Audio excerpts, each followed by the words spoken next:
안녕하십니까. 대관장명 철학연구원 교량 이육지입니다. 반갑습니다. 선생님, 계명을 하면 보통 이제 발복을 바라고 계명을 하는 경우들이 많잖아요. 근데 주변 환경이 그대로여도 발복이 가능한지 궁금합니다. 주변 여건이라고 하면 내 주변 가족이라든지 이런 여건을 얘기하시나요? 아니면 자기 자신을 얘기하시나요? 내 주변 가족이나 아니면 내가 살고 있는 환경 혹은 뭐 학교 이런 것들을 얘기를 드리는 겁니다. 그렇군요. 일단 계명을 한다는 것은 자신을 바꾸는 거죠. 자신의 이름을 바꾼다 하면 자신이 어떤 변화를 시도할 때 혹은 최종 목표를 가지고 이제 계명하는 경우가 많거든요. 특히 해가 바뀔 때 연말에 결심을 많이 하고 연말에 이런 결심에서 내가 새해부터 새롭게 살겠다, 새로운 출발하겠다 하는 경우도 있고 또 새해 들어서 바꾸는 경우가 많습니다. 내가 올해부터 내 이름 바꿔서 다른 인생을 살 거야, 이렇게 바꾸는 경우가 있는데, 이름을 바꿔도 어떤 사람들 같은 경우는 빨리빨리 치고 가는 사람들이 있습니다. 갑자기 이름 바꾸면서부터 여건이 좋아져서 하는 일이 슬슬 잘 풀린 경우가 있습니다.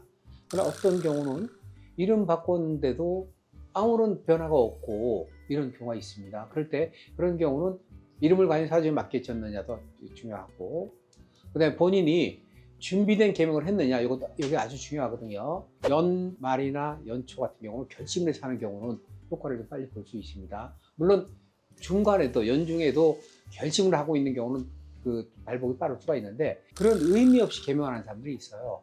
야, 계명을 해볼까? 그래, 한번 하자. 이런 경우는 발복이 늦을 수가 있습니다. 우리가 새 옷을 입었을 때 목욕도 하고 준비도 하고 막 그 화장도 하고 새 옷을 입고 나가는 거하고 그냥 있는 상태에서 옷을 갈아입고 나가는 거하고는 차이가 있겠죠. 좋은 옷이 빛이 안 날 수가 있겠죠. 그래서 계명을 해도 주변 여건이 변화가 되지 않았다 하면 내가 과연 나에게 맞는 이름을 계명했는가, 내가 의지를 가지고 내가 바꿀 여건을 맞이했는가, 이런 점 하고, 그 다음에 저는 이제 저 같은 경우는 계명을 하면서 그분에 대한 그분의 그 사주에 대한 정체성이죠.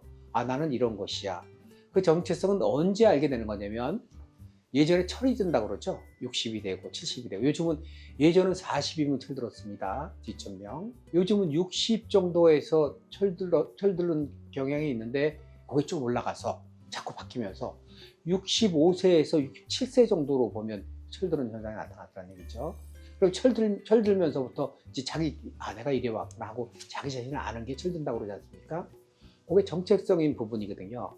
이 사주를 보면 정체성이 나옵니다. 그럼 저는 정체성에 대한 그 말씀을 드립니다. 이러이러한 부분이 있고 이게 약점이고 이게 장점이고, 약점은 이렇게 보완하고 장점은 이렇게 살려주라 하는 말씀을 드리고, 그거에 대한 다짐도 받고, 그 다음에 이제 계명의 이름을 추천해 드리니까 그런 자기 확인을 해드리고 하니까 계명하고 나서의 효과가 좋은 경우가 많이 있습니다. 그러니까 그렇지 않고 그냥 이름만 그렇게 바꿔 쓰게 되면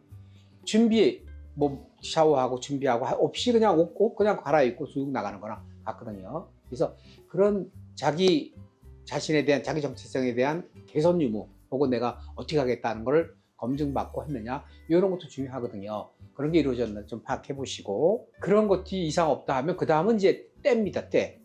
사람에 따라서, 물론 저의 경우는 계명을 할 때 발복하는 그 시기를 사람에 따라 다 틀리기 때문에 이때부터 어떤 일이 있고 이때부터 어떤 일이 있고 준비를 시켜드립니다. 그래서 어떤 사람에게는 빨리 오는 사람이 있어요. 사업을 해도 바로 사업 성공하고 하는 경우가 있고, 어떤 경우는 굉장히 힘들다가 서서히 늦게 올라오는 경우가 있거든요. 그래서 계명을 했는데도 내가 여건 변화가 안 된다면 앞서 말씀드린 부분하고 마지막 부분은 내 운이 도달했는가, 기다려야 되는가, 치고 나가야 되느냐, 머무느냐, 이런 거 살펴서 판단하시면 좋을 것 같습니다. 네, 선생님께서 이제 주변 환경에 대해서 얘기를 해주셨는데 계명을 하시고 발복을 하기 위해 어떻게 해야 되는지 이거를 또 보시고 알아가시면 좋을 것 같습니다. 네, 선생님 오늘도 좋은 답변 감사합니다. 저희 대성TV와 대관장명 철학연구원 유튜브를 사랑해 주시는 많은 분들께 감사의 말씀 드리고 구독, 좋아요 부탁드립니다. 감사합니다.